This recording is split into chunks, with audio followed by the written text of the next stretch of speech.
नमस्कार, मैं कुमार सुनील आपका अपने YouTube channel English with Kumar Sunil में आप सभी का स्वागत करता हूं। जैसा कि आपको पता है, हमने इंग्लिश ग्रामर के लेक्चर्स की कुछ सीरीज चलाई हुई है और उसमें हमने लगभग 4 टॉपिक्स कंप्लीट कर लिए हैं और हमारा नेक्स्ट टॉपिक प्रेपोजिशन चल रहा है, जिसकी आज सेकंड क्लास है। तो चलिए क्लास शुरू करते हैं। मैंने लास्ट में आपको बता दिया था कि इन और इनटू में क्या डिफरेंस है। अगर मान लीजिए आपके पास एग्जाम में आ जाए, she always threw she always throws her garbage dash the river। अब आपने लिखा she always throws her garbage dash the river, कि वह हमेशा अपना जो कचरा होती है वो किस में फेंकती है, नदी में फेंकती है। और मैंने आपको बताया था कि इनका मतलब क्या होता है, किसी भी चीज के बीच में जब आप इनसाइड का यूज करते हो, ठीक है, उसके बाद हमारे पास क्या आता है, इनटू। अब इनटू का मतलब क्या होता है, इनटू का मतलब होता है from one side to another side, या फिर कह सकते हो from one surface to another surface, या सीधी सी बात करें, जब आपके पास मोशन हो कैसे, फ्रॉम आउटसाइड टू इनसाइड, बाहर से अंदर की तरफ। तो देखना, जब भी आप गार्बेज को थ्रो करते हो, जब गार्बेज थ्रो होगा तो क्या होगा, वो बाहर से मतलब आउटसाइड से इनसाइड जाएगा। तो आपके माइंड में क्या आएगा कि चलो इनटू बिल्कुल सही है। अगर आप इसमें लगा देते हैं इनटू, तो ये आपका बिल्कुल गलत होगा। क्यों? अब ये चीज समझ लेना क्यों। ठीक है, देखिए, आपको सबसे पहले इसको समझना पड़ेगा ये थ्रो क्या है। ठीक है, इस थ्रो का मतलब समझो। थ्रो का मतलब होता है फेंकना। क्रिकेट अगर आपने देखा हो तो उसमें होता है थ्रो। थ्रो का मतलब होता है फेंकना। और जब भी कोई चीज फेंकी जाती है तो वो ऐसे मतलब मोशन में जाती है। जब भी आप कोई चीज को फेंकोगे तो वो क्या होगा, एक मोशन में जाएगी। मोशन का मतलब वो पहले से ही किसका काम कर रही है, टू का काम कर रही है। क्योंकि मैंने आपको बताया था लास्ट लेक्चर में कि जब आप किसी भी प्रेपोजिशन के साथ टू जोड़ देते हैं तो वो मोशन को दिखाती है। और आप किसका थ्रो का मतलब पहले से ही क्या है, मोशन में मतलब टू का काम कर रही है। तो दोबारा से आप टू का यूज नहीं करोगे, तो जनरली इसके साथ क्या आएगा, हमारे पास सिर्फ इन। ठीक है, रूल तो ये बोलता है कि आउटसाइड से इनसाइड है, तो क्या आना चाहिए हमारे पास, इनटू। लेकिन इस थ्रो का मतलब ही क्या होता है, मोशन। जब आप किसी चीज को फेंकते हो तो मोशन में होती है, तो वो हमेशा अपने साथ टू का काम करती है, तो आप दोबारा से उसका टू यूज नहीं करोगे। ठीक है, नेक्स्ट इसी में पॉइंट आता है एंटर। एक होता है, आपने देखा होगा, एक एंट्री और एक एग्जिट होता है ना। एक होता है अपने पास एंट्री और एक क्या होती है, एग्जिट। अभी एंट्री का मतलब क्या होता है ये बताइए। एंट्री का मतलब होता है बाहर से अंदर की तरफ प्रवेश आना, और एग्जिट का मतलब क्या होता है, अंदर से बाहर की ओर आना। तो आपको ये चीजें पता होगी। एंट्री का मतलब बाहर से अंदर, और इस इनटू का मतलब भी क्या होता है। इनटू को अगर मैंने डिफाइन किया था, इनटू का मतलब होता है फ्रॉम आउटसाइड टू इनसाइड, बताया था लास्ट लेक्चर में आपको। अगर आपने वीडियो नहीं देखी है लास्ट लेक्चर की, तो डिस्क्रिप्शन में लिंक डाले हुए हैं, वहां से आप देख सकते हो। तो इनटू का मतलब क्या होता है, फ्रॉम आउटसाइड टू इनसाइड। और एंटर का मतलब भी क्या होता है, फ्रॉम आउटसाइड टू इनसाइड। तो मतलब एंटर का मतलब एक तरह से इनटू का ही काम करता है, एंटर भी। तो कभी भी एंटर और इनटू को एक साथ यूज नहीं करोगे। जैसे जैसे मैं कहता हूं अपने यहां पर,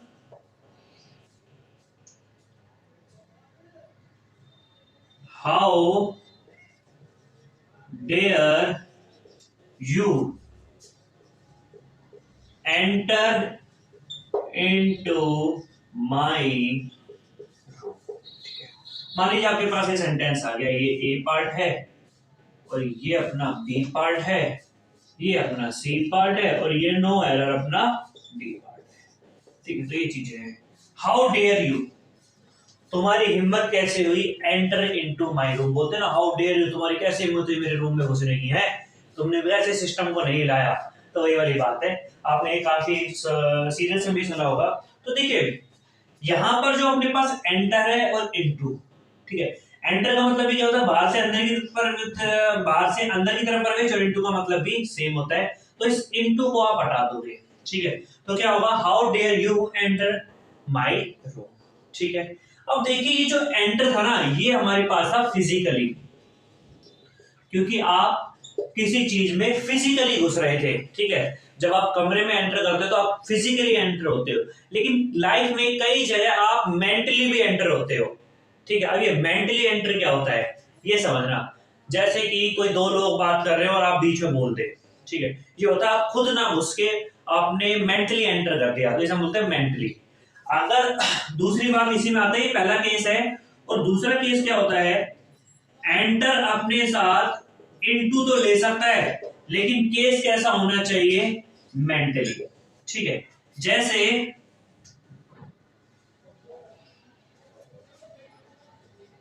डोंट एंटर, ठीक है, into our conversation, it is our personal matter, ठीक है। Don't enter into our conversation, हमारी बातचीत में मत आओ या हमारे बीच में मत आओ, ये हमारा पर्सनल मैटर है। होता है जब दो लोग बात कर रहे हो और बीच में टोक दे ना, भाई हमारे आपस की बात है, तो इनको बीच में आने की जरूरत नहीं है। होता नहीं होता है सिस्टम में, होता ही नहीं होता अपने पास। कई बार होते हैं दो लड़ रहे होते हैं आपस में और आप बीच में बोलते हो, बोलते भाई बीच में मत आ, ठीक है। तो ये वाली बात है, वहां पर आप फिजिकल ना होके मेंटली एंटर कर चुके हो। जब मेंटली आप एंटर करते हो तो एंटर अपने साथ इनटू को बिल्कुल लेके आएगा, ठीक है। तो देखिए जनरली हमने आज क्या पढ़ा, सबसे पहले मैंने इनटू को आपको रिमाइंड किया, लास्ट लेक्चर में क्या था, इनटू का मतलब होता है फ्रॉम आउटसाइड टू इनसाइड, ठीक है। जैसे मैं लिखा she always throws her garbage इन या फिर इनटू द रिवर, ठीक है। तो देखना क्या होगा, थ्रो सबसे पहले हमें क्या समझना होगा, इनटू का मतलब होता था फ्रॉम आउटसाइड टू इनसाइड, इसमें इनटू आप लगा सकते हो, लेकिन यहां पर इस सारी कंडीशन को कौन चेंज कर रहा है, ये अपने पास थ्रोस। अब इस थ्रोस का मतलब क्या है ये समझो, ठीक है। इस थ्रोस का मतलब होता है फेंकना, और जब आप कोई चीज को फेंकते हो तो ऑलरेडी कैसे होती है, मोशन में। अब वो पहले से ही मोशन में है, मतलब वो अपने साथ क्या लेके चल रही है, टू का काम कर रही है, तो आप दोबारा से इसके साथ टू नहीं जोड़ सकते, तो आप इसमें क्या लगाओगे, इन। फिर हम चले एंटर। एंटर का मतलब होता है बाहर से अंदर की तरफ, फ्रॉम आउटसाइड टू इनसाइड, और इनटू का मतलब भी क्या होता है, फ्रॉम आउटसाइड टू इनसाइड। मतलब एक तरह से एंटर किसका काम करता है, इनटू का, ठीक है। और दूसरी बात, आप एंटर के साथ इनटू का यूज कब नहीं करोगे, जब आप फिजिकली जा रहे हो, कहीं फिजिकली उपस्थित हो रहे हो, आपकी बॉडी खुद उपस्थित हो रही है। तो मैंने लिखा हाउ डियर यू, तुम्हारी हिम्मत कैसे हुई, एंटर इनटू माय रूम, मेरे रूम में। तो क्या हुआ, मैंने यहां पर एंटर के साथ क्या लगा दिया, इनटू, तो दैट इज मैंने बी पार्ट में एरर लगाई। लेकिन जब आप एंटर करते हो, लेकिन मेंटली, ठीक है, और मेंटली में कैसे, जैसे किसी का डिबेट चल रही है, किसी की बात चल रही है, किसी की कन्वर्सेशन चल रही है, ठीक है, तो वहां एंटर के साथ इनटू का यूज होगा, लेकिन मेंटली काम होना चाहिए। जैसे don't enter into our conversation, हमारी कन्वर्सेशन है बताओ, it is our personal matter, ठीक है। और जरूरी नहीं कन्वर्सेशन हो, आप कह सकते हो, बता देता हूं, कन्वर्सेशन टॉक आ जाए, ठीक है, डिबेट आ जाए, ये ऐसी चीजों में आप एंटर के साथ इनटू का यूज कर सकते हो, ठीक है। तो आई होप आपको ये चीजें समझ आ गई होंगी। चलिए नेक्स्ट पॉइंट पर चलते हैं, देखिए आगे चलते हैं। इसी में नेक्स्ट आता है इन द कॉर्नर और eight the corner, in the corner और एट द कॉर्नर। अरे समझ नहीं आ रही है तुम्हें, या मैं आऊं अभी निकल के, हैं?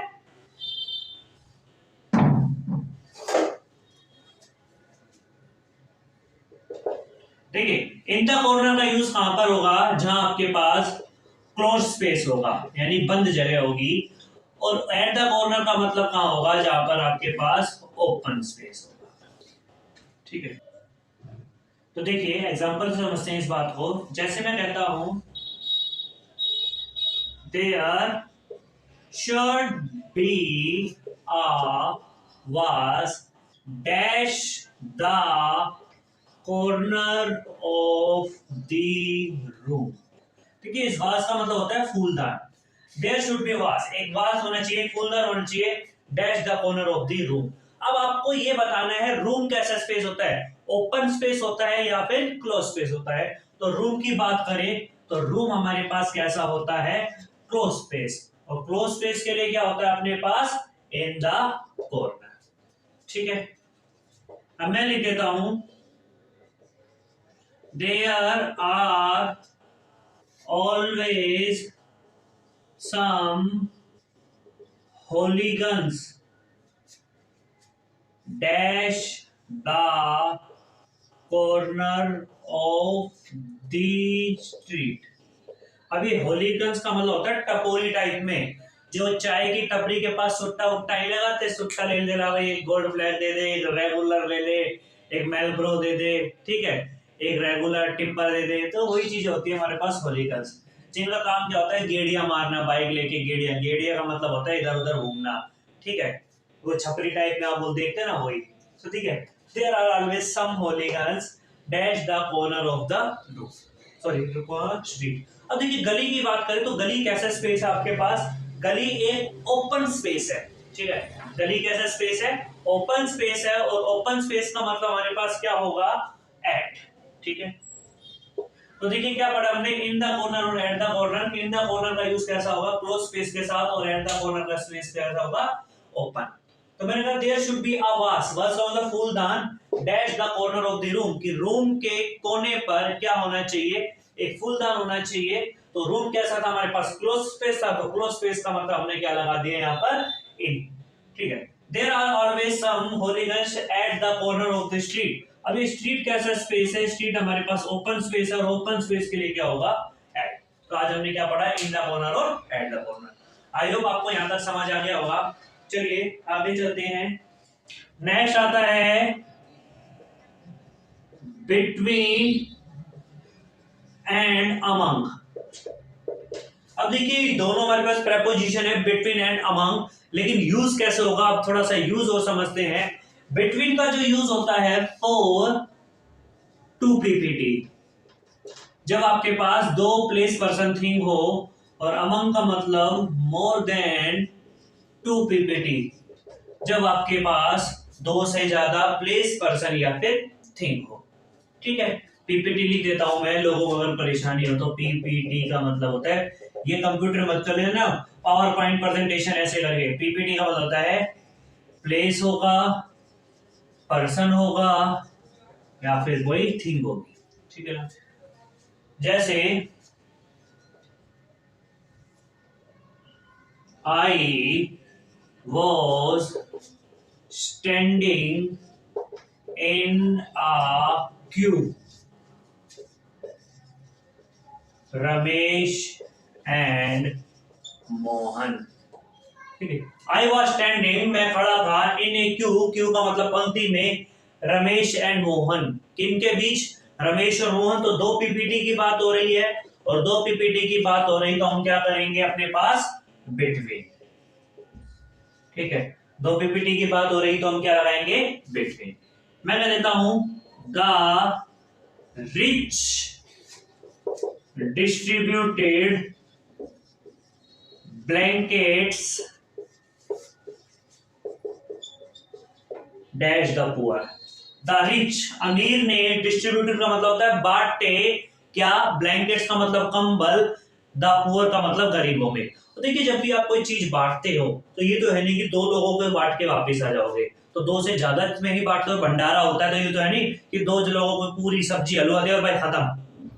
तो दो से ज्यादा की जब चीजें बांटी जाती है, हमेशा दो से ज्यादा भी बांटी जाती है, और बांटने का मतलब क्या होगा यहाँ पर, दो से ज्यादा, दो से ज्यादा का मतलब हमारे पास क्या होगा, मोर देन 250, मतलब अमंग। तो यहां हो जाएगा अपने पास अमंग। ठीक है, तो आई होप यहां तक आपको समझ आ गया होगा। ठीक है, अब देखिए दूसरा जो यूज आता है बिटवीन का, बिटवीन का सेकंड यूज क्या होता है, अपने पास जहां भी डिफरेंस जैसी चीज आ जाए, जहां भी अपने पास ये डिफरेंस आ जाएगा ना, तो जहां भी डिफरेंस देखो तो वहां आंख बंद करके क्या लगा देना, बिटवीन। ठीक है, तो दूसरा पॉइंट लगा रहा हूं मैं, जहां भी अपने पास ये डिफरेंस लिखा हुआ आ जाए तो वहां क्या यूज होगा, बिटवीन। जैसे there is no difference dash you, him and me. मैं क्या लिखा, there is no difference dash you me him and me. अब मान लीजिए आपके पास यही चीजें बिल्कुल एग्जाम में आ गए क्वेश्चन बन के और ऑप्शन दे दिए इसमें अमंग, उसके बाद विद, इनटू, और डी हमारे पास क्या आ गया बिटवीन। देखिए अगर जिसने पहले वाला पॉइंट पढ़ा है बिटवीन अमंग वो तो ये लगा देगा 1 2 और 3, 3 है तो क्या आना चाहिए मोर देन 2 यानी कि अमंग। लेकिन जिसने ये देख रखा होगा डिफरेंस हमेशा क्या लेके आता है अपने साथ, बिटवीन चाहे कितने ही पीपीटी हो, तो यहाँ पर क्या होगा नंबर 4, ये होगा हमारे पास बिटवीन। ठीक है, और देखिए बिटवीन का मतलब क्या होता है फॉर 2 पीपीटी एंड अमंग का मतलब क्या होता है मोर देन 2 पीपीटी।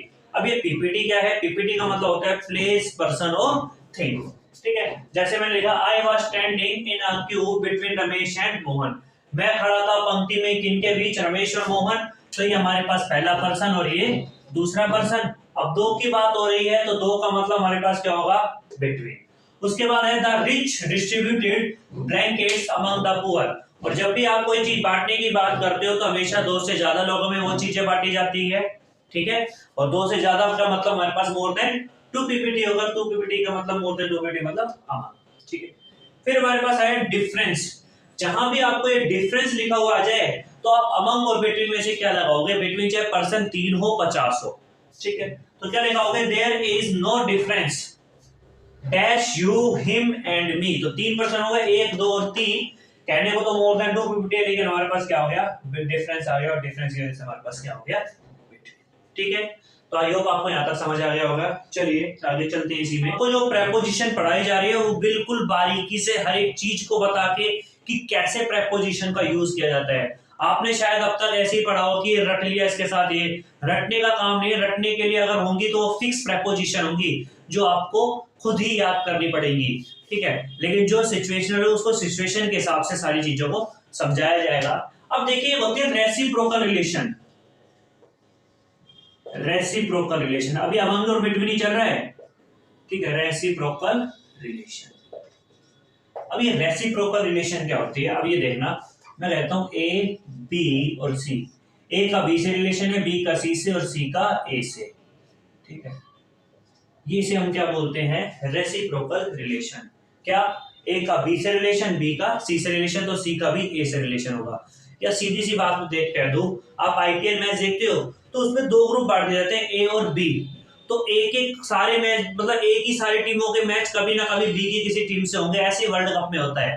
ठीक है, तो मतलब कोई ना कोई कैसे ना कैसे करके कनेक्शन बन जाता है, तो इसे हम बोलते हैं reciprocal relation.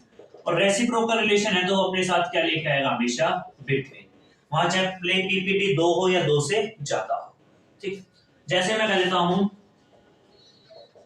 There is a triangular ODI series India Bangladesh and Sri Lanka. किन किन के बीच में है, इंडिया बांग्लादेश और श्रीलंका। तो देखिए यहां पर पर्सन तो 3 आ गए, एक इंडिया दूसरा बांग्लादेश तीसरा श्रीलंका। लेकिन उससे पहले ये भी बोलते हैं ट्राइंगुलर यानी त्रिकोणीय श्रृंखला। अगर इंडिया का बांग्लादेश के साथ है तो बांग्लादेश का किसके साथ होगा श्रीलंका, और श्रीलंका का किसके साथ होगा कभी ना कभी इंडिया के साथ। तो इसे हम बोलते हैं रेसिप्रोकल रिलेशन। तो जैसी रेसिप्रोकल रिलेशन होगी तो यहाँ पर क्या हो जाएगा ठीक है, तो यहां से अपना बिटवीन का और अमंग का यूज कंप्लीट होता है। ठीक है, नेक्स्ट जो हमारे पास पॉइंट आता है, कई बार एग्जाम को काफी हार्ड बना दिया जाता है। ठीक है, थोड़ा सा एग्जामिनर जो होता है उसको एग्जाम को थोड़ा सा हार्ड टिपिकल बना देता है, तो वो यूज डाल देता है अमंग और अमंगेस्ट। ये अपना अमंग और ये अपना अमंगेस्ट। ठीक है, देखिए अमंग और अमंगेस्ट में एक चीज तो दोनों में सही है, क्या मोर देन 2 पीपीटी दोनों में, ये तो चीज बदलेगी नहीं, मोर देन 2 पीपीटी और ये भी मोर देन 2 पीपीटी।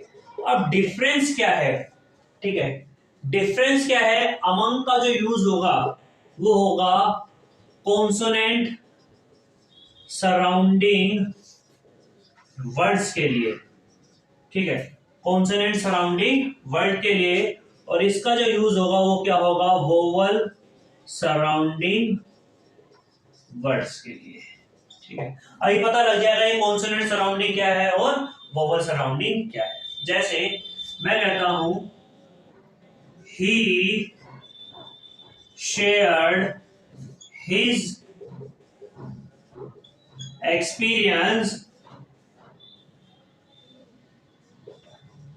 डैम। ठीक, और दूसरा मैंने लिख दिया he shared his experience dash us. ठीक है, तो दो चीजें देखी, he shared his experience dash them और डैश अस, बस यही डिफरेंस है दोनों में, डैम और अस का। अब ये जो मैंने बात बोली थी मोर देन 2 पीपीटी हो तो आपको पता ही है, लेकिन अब बात करता हूं अगर आपके पास ये बिटवीन को छोड़ के अमंग अमंगस जैसी चीजें जाएं, तो आप ये कॉन्सोनेंट सराउंडिंग और वोवल सराउंडिंग क्या करोगे, जो ये डैश के बाद है इसको चेक करोगे, इसका स्वर क्या आता है, देम, और दे किसमें आता है, कॉन्सोनेंट, जिसे हम क्या बोलते हैं हिंदी में, व्यंजन। ठीक है, अस, आ क्या है, वोवल, जिसे हम क्या बोलते हैं हिंदी में, स्वर। ठीक है, तो इंग्लिश की बात करूं तो अपने पास 5 वोवल्स और 21 कॉन्सोनेंट होते हैं। तो देखिए दे क्या है, कॉन्सोनेंट, तो कॉन्सोनेंट सराउंडिंग वर्ड है तो यहां पर क्या होगा, अमंग। ठीक है, और यहां पर है वोवल, और वोवल सराउंडिंग हमारे पास क्या होगा, ये अपना अमंगेस्ट।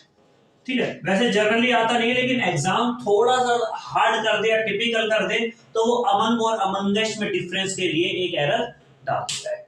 तो देखिए जनरली हमने क्या पढ़ा, हमारे पास दो केसेस तो हो गए थे बिटवीन के फॉर 2 पीपीटी के लिए, और जहां ट्रायंगुलर या फिर रेसिप्रोकल रिलेशन कह दिया, और जहां डिफरेंस वाली बात आ गई। और रेसिप्रोकल रिलेशन की बात करें तो रेसिप्रोकल का मतलब जब एक बी के साथ है, बी सी के साथ, और सी का भी कोई ना कोई रिलेशन ए के साथ होगा। ठीक है, जैसे मैंने कहा there is a triangular ODI series, triangular त्रिकोणीय एक दिवसीय श्रृंखला मैच जो होते हैं 50-50 ओवर के, किस किस के बीच, इंडिया बांग्लादेश श्रीलंका, कहने को 1 2 2 से ज्यादा मतलब 3 हो गए, आना तो चाहिए क्या था हमारे पास, अमंग, लेकिन हमारे पास क्या है, ट्रायंगुलर सीरीज, मतलब क्या हो गया, बिटवीन। ठीक, फिर नेक्स्ट हम चलिए अमंग और अमंगेस्ट के लिए। दोनों में एक केस तो ठीक है, लेकिन अमंग का यूज कहां होगा, कॉन्सोनेंट सराउंडिंग वर्ड्स के लिए, और वोवल का यूज कहां होगा, वोवल सराउंडिंग वर्ड्स के लिए।